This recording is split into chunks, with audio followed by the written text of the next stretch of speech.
very much for coming out. It's not really the same existential crisis that it was like a year and a half ago, and it get kind of ballsy to leave the house to have a good time, but we're all here tonight, fuck it.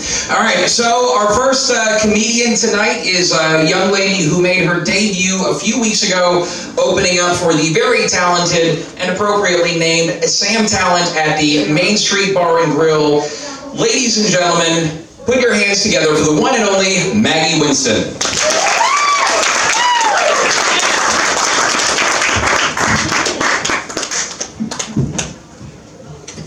Try to set this up without fucking something up. What's the worst gonna happen other than we open? Well, we could all die. That's not the worst. That's not the worst thing that could happen. What's worse? Something shitty before you die. Okay. We're gonna have to go to work. Oh, that's very true. Hi, everybody. Thank you for coming tonight. My name is Maggie. I'm from here. Some of you may know me. Oh, it's too bad Eddie's in the other room. You guys, give it up for Eddie. Isn't Eddie just a fucking flower? He's the nicest guy. He's so sweet. He reminds me of the little fairies from Fantasia, right? The little sugar plum fairies. He just emerges from a blooming flower, just sparkling and radiant. Every day behind Parker's, comes into the bar, just sprinkling magic fairy dust and booze, obviously on all of us. Do do do do do do, booze booze booze booze booze booze. That's Eddie, just sparkling around, so sweet. Love you, Eddie.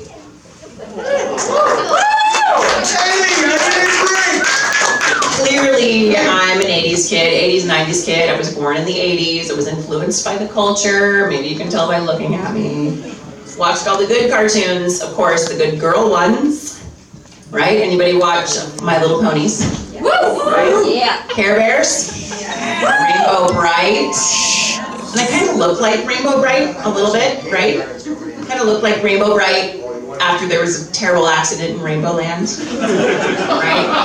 Like, she was thrown from her horse, Starlight. What happened to Rainbow? Or maybe like Gem and the Holograms, after they crashed the Pink Bentley after a concert one night. Showtime synergy. Oh, it's sad. Anyway, I'm from here.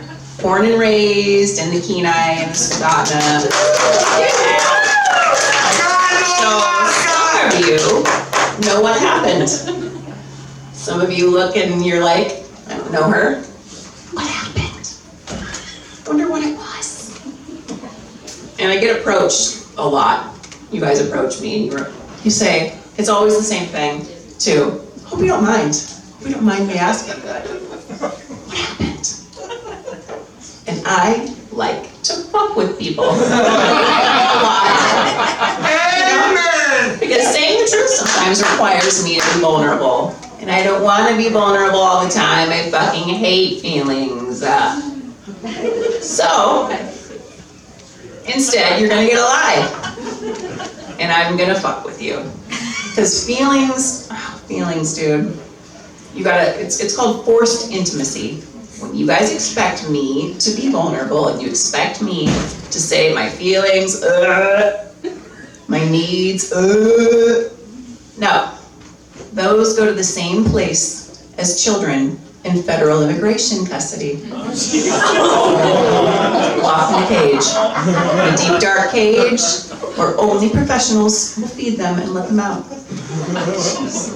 So you're getting a lie. I'm gonna reach deep down and give you a lie, and I'll do it in a few ways. The first way, and this is if I want to shut that shit down real quick, right? You know, hey, hope you don't mind me asking, but what happened? And I'll go real dead in the eyes and look directly past you. Take a deep breath, as if I'm just snowflake triggered. And say, well, I had one good grandpa and one bad grandpa. And then you gotta swallow hard. You really gotta swallow to sell it. You know, like you're sending the demons back down into the cages with the children in federal immigration custody. Because no one wants wants to hear that story, right?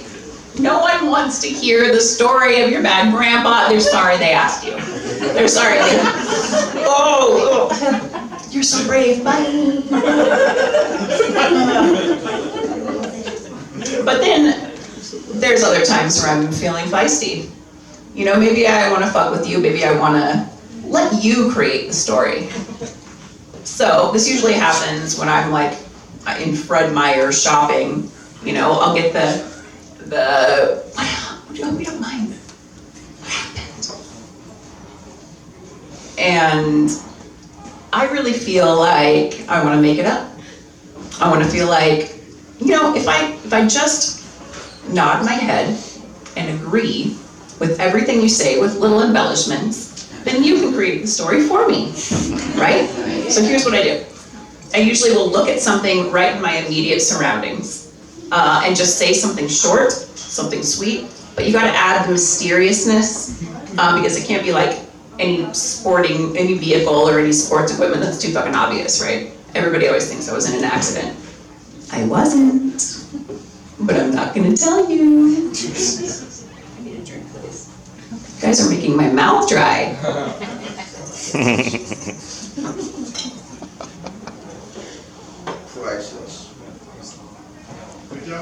So here's what I do. Oh, look at him being a little gooseberry.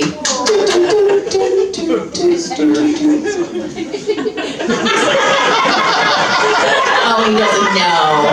My little sugar plum fairy, Eddie. Anyway, here's what I do. They come up to me, shopping, let's say. I don't mind, but what happened? And I just look quickly. An orange, actually. We're in the produce section. An orange? Yes. Okay. An orange. You peel the orange? Mm-hmm. Yes. Yeah, I peeled the orange. And so you peeled the orange and you ate the orange? Yes. Yeah, and here's where you start adding embellishments, you know, like it was a juicy orange. It was juicy. Oh, it was juicy. So you choked on the orange? Yes. Mm-hmm. I choked on the orange, and they're getting more and more confused. Like, okay, you choked on a fucking orange. But the chunk was lodged in my throat for so long that the citric acid, it seeped in, and this is where you have to start saying things that you think everybody should know, right? So the citric acid, it seeped into my bloodstream, and I'm paralyzed now. What? That can happen? Yeah. Yes. It can. Really gotta fucking watch it. You know, and then it's like she's getting more confused, you gotta dip, and I'm getting really triggered by all these fucking oranges actually, so just give your kids McDonald's, dude. Get out of the produce section, Barbara. God. Bye. So annoying. So annoying. But then, so those are the approachers that I fuck with. Then there are the approachers that don't want to ask me any questions at all. They want to impart information onto me, of course. Oh, they want to, I call these people the well-intentioned hyper-empath. Thank you for silencing your phone. Appreciate that. The well-intentioned hyper-empath. And they want to approach me and tell me, you are so inspirational. Oh my God. Look at you. I love your spirit. I love your spirit, and hey, you, good job getting out. You did a good job getting out. Please know that if this is you, I fucking hate you, first of all. And second of all, how fucking objectifying, right? Like, how would you feel if someone just approached you and said this? Sure, it's nice. Oh, man. You're so inspirational. You're so inspiring. You would never say this to anybody else. Okay, the well-intentioned hyper-empath, they usually always want to pray over you. They want you to be healed. They want you, and they love children with disabilities as well. Children, kid in a wheelchair. Oh, especially with big glasses. Kids that can't see. Oh, anybody that's blind and just say reading Braille. Oh, you're so brave. You're so inspirational and brave. Look at you over there just sitting in that chair and having that face. You're so brave. We call this inspiration porn in the disability community.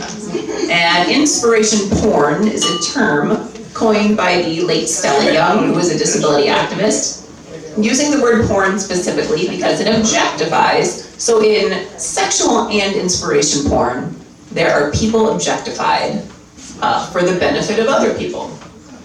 Please know that I am not benefiting from your inspiration. In fact, what I'm hearing is, you are so inspirational. Good job sitting there. I don't want to do it. Fuck that. I'm so fucking glad it's not me. Oh, but you look good doing it. I'd fucking kill myself if it was me, but you look fucking good. Woo! Hell yeah, baby!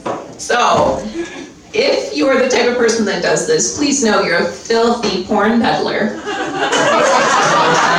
Absolutely. Because it can be really uncomfortable. It can be really uncomfortable for me. Really objectifying, but I guess that's the life when you're an inspiration porn star. Thank you guys, you're awesome. Love you.